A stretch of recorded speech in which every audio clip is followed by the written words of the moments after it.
Well, it happened again. We had a very positive experience making a donation to a charity last December and wanted to follow it up with another gift, a larger one in fact, last month. I sent an email to both of our contacts at the charity to let them know we'd like to make this donation and asking them to help me figure out how to direct it for the most benefit to their organization. Then I got busy with other things and forgot about it for a couple of weeks. Then I realized that they hadn't replied.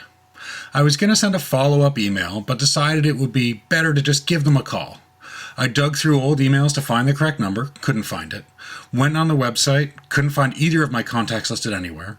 Searched around to figure out which of several numbers I should call. Called. Spoke to a receptionist who didn't recognize the names of either of my contacts. Got forwarded to someone else and finally was able to begin the process of setting up this donation. Of course, both the people who we worked with 7 months ago are no longer with the charity, and no one seems to know what happened to the email I sent offering the gift. This happens way more often than it should. I get that people leave. That's totally reasonable. But for an organization to not have a system in place to ensure that people who want to give money don't slip through the cracks so easily is embarrassing. If this was a personal donation instead of a foundation grant, I would have given up after the first email and been less likely to support them in the future. There's another charity that we had a similar problem with a few years ago. I worked with 4 consecutive executive directors to prepare a grant agreement, and each one was let go before we actually got it done. Eventually, we gave up on them. There are lots of worthwhile places where we can make our donations more easily.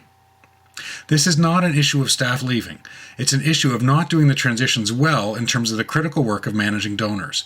At the very least, monitor incoming email for departed staff accounts for 12 to 18 months to see if there's relevant inquiries. Even a dead address auto-reply with a current contact option is something.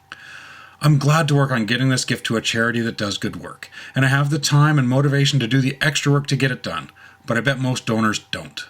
Thinking through staff transitions from an external donor and client perspective is a basic and essential part of HR and restructuring situations. What are you doing to make sure dollars and people aren't lost in the transition?